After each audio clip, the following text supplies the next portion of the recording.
back. Bend forward and touch your toes.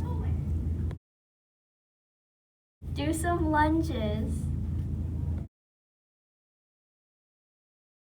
Bend side to side.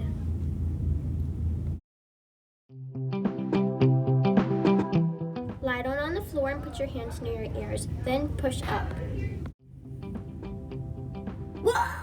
First, go to the wall and place your cat down. Walk your hands down the wall while bending your back and legs. Once you feel comfortable doing it on the wall, you can move on to the floor. Put your arms up and bend your back.